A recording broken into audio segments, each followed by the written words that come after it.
하나님 말씀 보겠습니다. 은혜 받으신 하나님 말씀은 시편 23편 4절에서 5절 말씀이 되겠습니다. 다 같이 말씀을 봉독하겠습니다. 내가 사망의 음침한 골짜기로 다닐지라도 해를 두려워하지 않을 것은 주께서 나와 함께 하심이라. 주의 지팡이와 막대기가 나를 안위하시나이다. 주께서 내 원수의 목전에서 내게 상을 차려주시고 기름을 내 머리에 부으셨으니 내 잔이 넘치나이다. 아멘. 사망의 음침한 골짜기가 어디서부터 시작된다고요? 마음의 풍랑에서부터 시작됩니다. 그러면 마음의 풍랑을 우리가 어떻게 잠잠할 수 있게 만들 수 있겠습니까? 사람을 찾아간다면 그 한순간일 뿐입니다. 그러나 예수 그리스도의 이름을 부르면 주께서는 만왕의 왕이시고 만주의 주가 되시며 우리의 마음의 모든 것을 다스리시고 창조하시는 분이십니다. 그분이 잠잠하라 하면 잠잠해지는 것입니다. 그래서 성경은 말합니다. 한 번만 약속된 약속이 아닙니다. 이 약속은 우리가 천국 가는 순간까지 영원한 약속이라고 말씀하고 있습니다. 그 약속은 성령을 통해서 보증하시며 성령을 통해서 말하기를 결단코 너희를 버리지 아니하며 너희를 떠나지 않는다라고 말씀하신 것입니다. 그러므로 우리를 고와 같이 버려주지 않는 주님, 우리가 주의 이름을 부르면 주께서 우리를 건지시고 지팡이와 막대기를 우리로 지켜주시는 것입니다. 그러면 지팡이와 막대기는 무엇이 되겠습니까? 우리가 아는 것처럼 주님의 지팡이와 막대기는 예수 그리스도의 십자가가 되는 것입니다. 우리가 주님의 피난처요, 주님이 우리의 요새가 되신다는 것은 예수 그리스도의 십자가가 우리를 통하여 건지시고 인도하시고 죄를 청산하시고 붙잡으심에 대한 확신인 것입니다. 흑암의 권세가 한 길로 왔다 7길로 쫓겨나는 건 다른 것이 아닙니다. 예수 그리스도의 십자가의 그 능력을 믿고 예수 이름을 부르짖는 자를 주님이 건지신다는 약속인 것입니다. 그러므로 우리가 힘들고 어려울 때는 우리는 늘 이 말씀을 주야로 묵상해야 됩니다. 저도 힘들 때는 이렇게 고백합니다. 정말 인생은 사망의 음침한 골짜기가 같습니다. 그러나 해를 두려워하지 않습니다. 내가 두려워하지 않는 것은 주님이 나와 함께 하십니다. 주님의 지팡이와 막대기가 나를 보호하시고 안위하십니다. 예수 그리스도의 십자가의 능력이 우리의 삶을 주장하고 있습니다. 예수 그리스도의 십자가의 능력을 통해서 죄와 사망의 권세를 이기신 주님을 믿습니다. 주님, 지금 이 사망의 음침한 골짜기를 떠나가면 주님의 목자가 인도하신 것은 쉴만한 물가라는 것을 저는 확실히 믿습니다. 그러므로 지금 눈앞에 보이지 않습니다. 손에 잡히지 않습니다. 귀에도 들리지 않습니다. 그러나 주님이 하신 것을 믿습니다. 우리가 아는 것은 주님이 계획하신 것은 눈으로 보지 못하고 귀로 듣지 못하고 마음으로 생각하지 못하지만 성령의 우리를 하여금 보이신 것은 하나님께서 우리에게 예비하신 것이 얼마나 축복된 일인 것을 우리로 하여금 깨닫게 해주신 것입니다. 그러면 기도할 수 있으면 희망이 있습니다. 사망의 음침한 골짜기에서 빛이 되시는 분이 주의 말씀이 되시고 그 말씀을 통해서 우리로 하여금 승리의 길을 이미 약속하셨기 때문입니다. 그러므로 우리가 사망의 음침한 골짜기에 다니고 있습니까? 우리는 주님은 우리를 나보다 더 잘 아십니다. 그 주님께서 우리와 함께 하십니다. 우리 안에 있는 주님을 깨우시기 바랍니다. 일어나면 주님이 우리를 도와주십니다. 우리를 살리십니다. 우리를 건지십니다. 우리에게 약속하신 말씀을 기억나게 하신다는 것을 기억하시길 주님의 이름으로 축원합니다. 두 번째로 주님께서 약속하신 말씀이 바로 5절의 말씀입니다. 그 말씀에 보면 원수에 대해서 얘기하는데 오히려 주님은 말씀하십니다. 원수가 등장한다 할지라도 두려워하지 말아라. 그 원수를 이기게 하시고 역정케 하시는 분이 누구시냐? 바로 하나님인 것을 성경은 말하고 있기 때문에 그렇습니다. 그럼 우리가 원수에 대한 것을 정해야 됩니다. 원수는 누가 원수일까요? 멀리 있는 사람이 원수입니까? 아닙니다. 원수는 가까이 있는 사람입니다. 우리가 지금 원수를 성경에서 얘기할 때 원수를 누구라고 그러느냐? 집안에 있는 사람이 원수랍니다. 아내는 남편이, 남편은 아내가, 또 하나는 자녀가 원수라고 얘기합니다. 성경은 왜 그렇게 얘기했을까요? 그러면서 예수님께서 뭐라고 말씀하시는지 아십니까? 원수를 뭐라고 하느냐? 원수를 사랑하라고 이야기하고 있습니다. 그럼 원수는 멀리 있는 사람이 아닙니다. 모르는 사람이 원수가 될 수가 없습니다. 이 사람과 내가 아는 사람입니다. 친한 사람이었습니다. 그런데 이 사람이 갈라졌습니다. 등을 돌렸습니다. 그러면 뭐가 되느냐? 원수가 됩니다. 그러니까 원수는 나를 모르는 사람이 원수냐? 아닙니다. 나를 아는 사람이 원수입니다. 그리고 나를 아는 사람이 원수일 뿐만 아니라 나의 약점도 아는 사람이 원수입니다. 그러니까 원수가 다가온다라고 했을 때 다윗에게 있어서는 가장 큰 원수가 누구였겠습니까? 사울왕이 원수였습니다. 또 누가 원수였습니까? 그의 아들이었던 압살론이 원수였습니다. 그러니까 원수라는 것, 원수의 목전에서 뭘 살인한다? 밥상을 차리셨다 말씀하신 것을 우리는 기억해야 되는 것입니다. 우리의 인생에 원수는 우리를 너무나 잘 압니다. 그래서 끊임없이 비난합니다. 끊임없이 공격합니다. 끊임없이 부정적인 말로 나를 치려고 합니다. 그런데 그 원수의 목전 앞에서 누가요? 목자이신 예수님께서 행하시는 일을 너희가 안다면 오히려 원수가 너를 어떻게 할 것이라? 너희를 세우는 도구가 될 것이고 너희를 더욱더 견고하게 하는 자가 될 것이라고 성경은 말하고 있는 것입니다. 그 이유에 대해서 두 가지를 설명하고 있습니다. 5절은 첫 번째는 원수의 목전에서 무엇을 차려준다? 밥상을 차린다고 성경은 말하고 있습니다. 상을 차린다, 바로 먹는 밥상을 차린다는 것입니다. 원수 앞에서 우리가 하는 것처럼 도망가 버리면 우리는 원수의 밥이 됩니다. 그러나 반대로 원수를 향해서 던지려 나가면 원수가 우리의 밥이 된다고 이야기하는 말입니다. 예전에 이런 얘기 들었습니다. 멧돼지가 나타나면 도망을 가랍니다. 멧돼지가 어떻게 하느냐? 달려들기 때문에 그렇습니다. 그 박는 그런 일들이 있어가지고 사람을 보면 무섭게 달려듭니다. 그러니까 일반 사람들이 멧돼지를 보면 도망가기 바쁩니다. 그러나 사냥꾼은 아닙니다. 멧돼지를 발견하면 어떻게 되냐? 너무나 좋아합니다. 왜 그러냐? 오늘 사냥감을 발견한 거기 때문에 그렇습니다. 한마디로 우리의 마음의 태도가 그렇습니다. 우리는 일반 힘이 없는 사람이었습니다. 그러나 예수 그리스도를 믿는 그 순간부터 우리에게는 권세가 있고 능력이 있는 사람입니다. 그렇기 때문에 원수가 다가올 때 뭘로 생각하느냐? 도망가자, 피하자가 아닙니다. 원수가 나타나면 우리에게 준 하나님의 밥상이다라고 생각하고 먹이다라고 선포해야 되는 것입니다. 마찬가지로 성경은 말합니다. 원수를 정면으로 받아보고 나아간다면, 하나님 앞에서 예수 이름으로 대적하면 원수는 물러갈 것이다. 오히려 원수가 너희의 밥상이 될 것이고 축복의 통로가 될 것이라고 성경은 말하고 있는 것입니다. 그래서 시편 23편은 원수가 오면 주님께서 오히려 밥상을 차려주셨으므로 그 밥상을 잘 차려 먹으라, 밥상을 도망가지 말라고 말씀하고 있는 것입니다. 성경에 모세가 12정탐꾼을 보냈습니다. 우리가 아는 것처럼 40일 동안 가나안 땅에 가데스 바네에서 그들을 보냈습니다. 10명의 정탐꾼이 12명의 정탐꾼이 동일하게 얘기한 것은 정말 그 땅은 적과 꿀이 흐르는 땅이 맞습니다.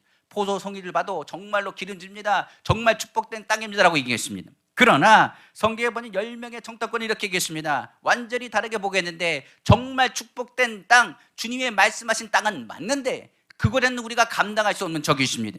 그들의 백성들은 큽니다. 반드시 이스라엘 정복할 거고 우리는 패할 것이며 포로로 잡혀갈 거고 그의 칸날에 죽을 것입니다라고 보고했습니다. 이 말을 듣자마자 백성들은 얘기했습니다. 우리가 어떻게 살란 말이냐? 광야에서 이렇게 넘어왔는데 불안과 공포가 그들을 뒤어짜기 시작했습니다. 많은 사람들이 좌절하고 불평하고 절망하고 통곡하기 시작했습니다. 돌을 들어 그 이곳까지 인도한 모세부터 시작해서 그 이야기를 했던 사람들을 향해서 흥분하기 시작했습니다. 그때 여호수아와 갈렙이 이렇게 말했습니다. 아니다, 그들은 우리의 밥입니다. 우리의 먹입니다. 여호와의 말씀을 거역하지 마십시오. 하나님 우리에게 약속하신 밥상입니다. 왜 이 밥상을 피하러 갑니까? 하나님이 약속하셨습니다. 우리에게 주신다고 약속하신 그 약속을 믿어야지요. 그러니 하나님의 말씀을 거역하지 마십시오. 거역하지 마십시오라고 이야기하는 장면이 성경에 기록되어 있습니다. 바로 민수기 14장 9절입니다. 다만 여호와를 거역하지는 말라. 또 그 땅 백성을 두려워하지 말라. 그들은 우리의 먹이라. 그들의 보호자는 그들에게서 떠났고 여호와는 우리와 함께 하시느니라. 그들을 두려워하지 말라 하나, 성경은 말하고 있는 것입니다. 여호수아와 갈렙이 이렇게 생각하는 건 다른 것 때문에 그런 것이 아닙니다. 12정탐꾼이 보냈는데 12정탐꾼이 돌아간 그곳에 대해서 10명이 얘기한 것처럼 그들은 거대합니다. 그들은 대단합니다. 그들은 싸움에도 능합니다. 그렇게 보고하고 그들은 뛰어납니다라고 돌아왔을 것입니다. 그런데 여호수아와 갈렙은 생각합니다. 12명이 모두가 사고가 당하지 않고 다치지 않고 돌아왔다는 사실. 아, 주님이 우리를 보호하시는구나. 정탐꾼을 이렇게 지키시고 보호하셨는데, 그렇게 의리의리한 성벽이 있는 그곳에서도 하나님이 지키시고 보호하셨는데, 그러면 그것은 무엇이냐? 하나님께서 우리에게 준비하신 밥상이 아니냐라고 얘기한 것입니다. 그러니까 이들의 두 명은 생각했습니다. 지금까지 지내온 걸 우리가 생각해 보십시오. 사막의 음침한 골짜기를 우리가 안다린 분은 어디 있겠습니까? 죽을 겁이 하나씩 다 있습니다. 괴로움과 어려움도 다 있습니다. 그런데 지금까지 주님이 우리를 보살피시고 보호하셨다는 사실입니다. 그럼 우리는 뭐라고 보게 될까요? 여호수아와 갈렙처럼 보고해야 됩니다. 하나님, 우리와 함께 하신 주님, 저들의 신은 떠나갔습니다. 그러나 하나님이 여지까지 우리를 보호하시고 지켜주셨습니다. 오늘 이 시간에 예배드리고 기도한다면 우리는 아무리 봐도 세상이 커 보여도 그 세상보다 크신 주님을 바라봐야 된다는 것입니다. 밥상은요, 먹을 수 있는 것을 차려놓으십니다. 감당할 수 있는 시험밖에는 시험하지 아니하신다는 것을 우리는 알아야 됩니다. 넉넉히 이길 수 있으면, 그것을 이겨나가면 그때부터는 어떻게 되냐? 하나님이 나와 함께 하신다는 확신과 함께 믿음은 더욱더 견고해지는 것입니다. 두 번째로 원수 앞에서 주님은 말하죠. 기름을 부으시고 그 잔을 넘치게 하신다고 말하고 있습니다. 원수는 뭐라고요? 변하지 않습니다. 그러나 나는 변합니다. 어떻게 변하느냐? 오늘 예수 그리스도의 십자가, 그리고 십자가의 그 보혈과 주님의 살을 오늘 먹습니다.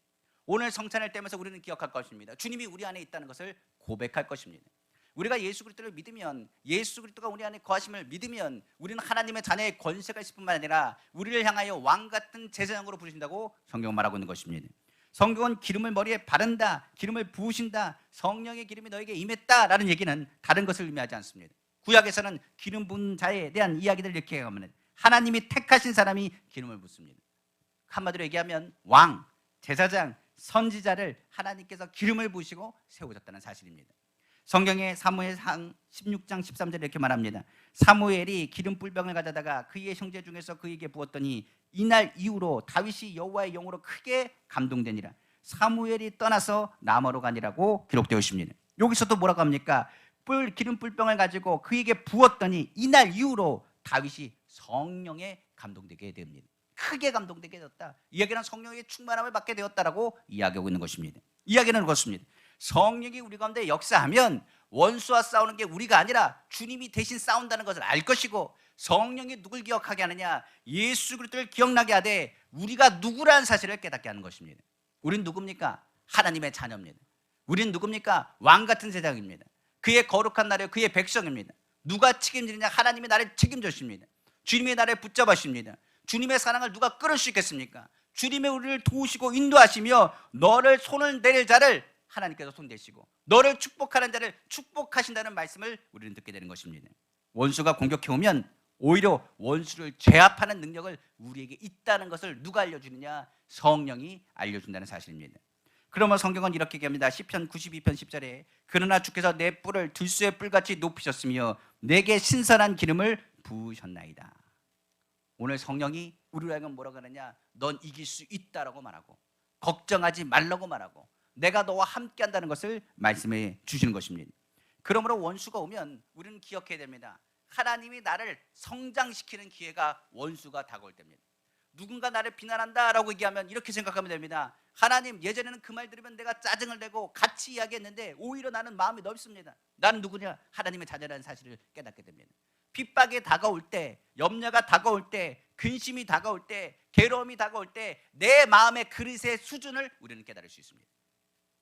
원수가 나타나면 나타날수록 우리는 알아야 됩니다. 하나님이 나를 인정하시는 것입니다. 그리고 더 나아가서 원수가 나를 괴롭히면 괴롭힐수록 우리는 깨달아야 됩니다. 나를 더욱더 견고하게 하시는 것입니다. 원수는 우리의 밥상으로 있습니다. 먹을 수 있도록 하나님께서 원수의 그 모든 것들도 대비하시고 예비하신다는 것을 우리는 알아야 되는 것입니다. 오늘 성령의 기름 부심이 오히려 원수를 제압하는 능력이 되며 성령의 기름 부심이 그 잔이 넘치게 되었을 때, 우리로 하여금 성령으로 충만하게 되었을 때 우리의 삶에 영혼이 잘 되고 범사가 잘 되고 강건하며 생명 얻을 때 더 풍성히 얻는 하나님의 은혜와 능력과 승리와 기회가 나타나게 되는 것입니다. 그러면 원수는 우리에게 말합니다. 원수는 그냥 원수입니다. 오히려 원수 가운데 하나님의 역사가 나타날 것이고 하나님의 역사는 우리의 믿음을 견고히 하기 때문에 그렇습니다. 그러므로 오늘 사망의 음침한 골짜기를 다닙니까? 주님의 이름을 부르십시오. 주께서 역사하십니다. 주님이 우리를 도와주십니다. 그 기회가 축복의 기회인 것을 알게 될 것입니다. 오늘 원수가 나를 비난합니까? 오히려 그 원수의 이야기에 대해서 은혜의 밥상을 차려주신 것을 기대하길 원합니다. 우리는 고백해야 됩니다. 주님의 선하심과 그 인자하심이 평생에 반드시 나를 따른다는 사실, 더 나아가서 우리의 목적지인 여호와의 집에 내가 영원히 거한다는 사실, 바로 선하심은 하나님의 성품이요 인자하심은 예수 그리스도의 성품이라, 바로 예수 그리스도의 그 성품이 우리의 삶 가운데 모든 길에 넉넉히 이길 수 있는 힘을 우리에게 공급해 주시는 것입니다.